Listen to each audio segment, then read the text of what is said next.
Hello everyone, I'm Paul. Welcome to Gelin Outdoors. Today's project, I'm going to be testing my new Echo chainsaw. It's model CS-490. So I'm going to tell you a few things already that I don't like about the saw, and I haven't even used it yet. Let's take it down from the tree. First thing is, I went to adjust the chain, and in order to adjust the chain, I wanted to take off the cover and take a look inside and pull the bar off and then put the bar back on. I found it very clumsy. So the second thing that I dislike is the angle of the chainsaw's handle. The problem that I have is that when I went to put oil in it, I found that the jug was bumping up against the handle when I was trying to get the oil inside. That could have been a little bit better designed. The third thing that I dislike is that the saw came with a kick guard. It's not the kick guard that I dislike, it's the fact that I can only use one bolt on it.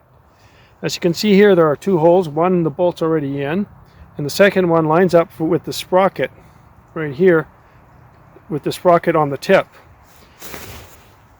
If that first bolt comes a little bit loose, this thing's going to flare all over the place. It's going to hit the chain, and who knows what's going to happen. As you can see here, there's the sprocket rivets, and down below here there's a small recess. There's a dimple on the back of, right here, if you can see it in the camera, I'm not really sure, but there's a dimple right here on the back of the guard that goes into the recess, and there's two holes. Should have two bolts, but there's, once it's mounted on the guide bar with the dimple inside the recess so that the guard sits flat, there's one hole here to put a bolt, and up here there's the sprocket. Back here there's a second hole. So one of two things has happened here. They've either boxed the wrong kick guard or the wrong bar. So therefore, this thing here, I can't use it. Now the kick guard probably wouldn't work very well limbing trees in a vertical position. The end here would interfere too much, and you wouldn't be able to get tight enough to the tree and maneuver properly. So far I have 3 dislikes. I haven't started the saw, so hopefully things go better from here on in. Now my main focus of this project is to test out this Echo CS-490. I want to see how it compares to my MS-250. The primary task that I use the saw for is limbing. When I'm speaking of limbing, I'm not talking about trees that are lying horizontal. I'm talking trees vertical, as you see here. I'm just going to hang the saw up. As you can see behind me, all the trees have tons of branches going right down to the ground. It's very difficult to walk through here. This is the second phase of my cleanup here. There's going to be about 4 phases. It's primarily cedars and white pine. I'll show you the one area that I've already cleaned up, and you'll see the difference. Now the area that I've already cleaned up, it's only phase 1 of that. I'm going to do a second phase where I'm going to thin it a little bit more.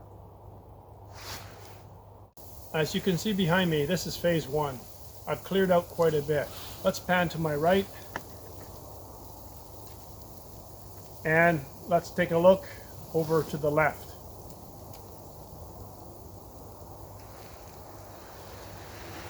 Here in phase 1, all the trees have been limbed, and the next part is to thin out some of the trees that are there already, so some of the better trees will grow bigger and better.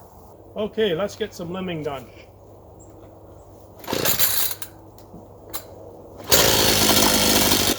That's a good thing, the saw started pretty easy. Put on my protective gear.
suspect many of you have noticed that I'm cutting with the saw pretty high above my head.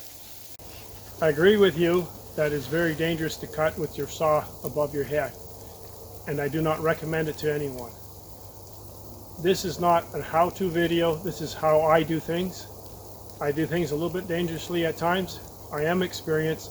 I have been cutting for over 40 years.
So I only trim the trees up to a certain height with the chainsaw.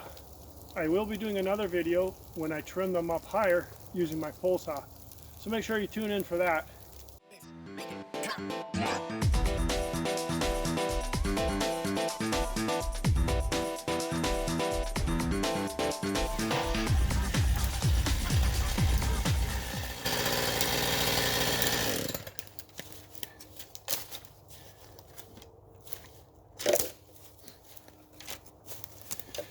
How do you like that nasty stuff? Thorn tree. Lots of thorns like this out here. Having the proper gear, that won't go through my glove. In the summertime, I've had these things stick in my arm pretty good a few times. It hurts. I now wear cut-proof clothing underneath, so I don't have to puncture clothing. I don't have to worry about that anymore. What a difference it makes when you have the proper gear.